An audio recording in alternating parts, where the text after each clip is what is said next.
ఈరోజు వాక్యవర్తమాన ధ్యానాంశము మరణ భయము. ఎబ్రీ పత్రిక 2వ అధ్యాయం 15వ వచనం.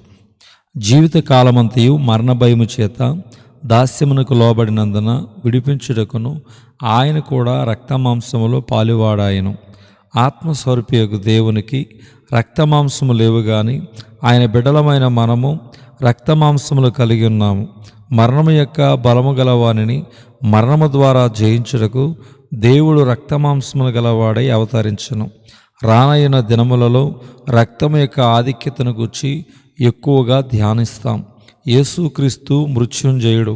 ఆయనను మహిమ శరీరములో చూచిన యోహాను చచ్చిన వాని వలె ఆయన పాదముల యొద్ద పడగా ఇలాగు సెలవిచ్చెను: నేను మొదటివాడను కడపటివాడను జీవించువాడును, మృతుడనైతిని గాని ఇదిగో యుగాయుగములు సజీవుడనై ఉన్నాను, మరియు మరణము యొక్కయు పాతాళ లోకము యొక్కయు తాళపు చెవులు నా స్వాధీనములో ఉన్నవి.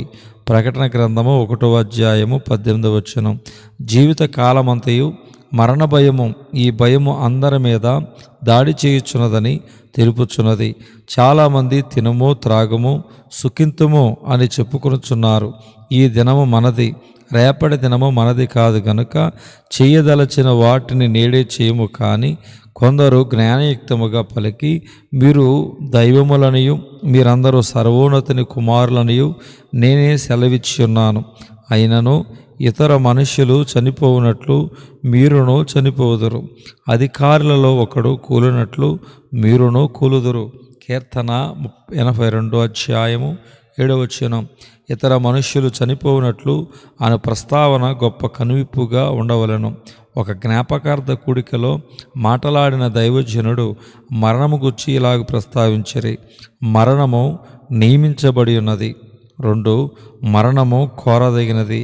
3 మరణము లాభకరమైనది. ఈ 3 అంశములను గ్రహించేవారును ధైర్యముగా చెప్పగలవారు ధన్యులు. మరణము వెంబడి తీర్పు.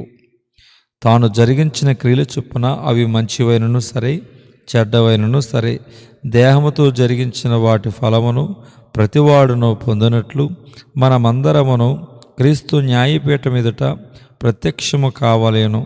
2 కొరింథీ పత్రిక 5వ అధ్యాయము 10వ వచనం.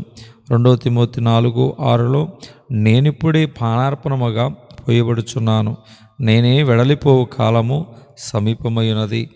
దేవుడు ఈ దినవాక్యమును దేవుడు దీవించునుగాక. ఆమేన్.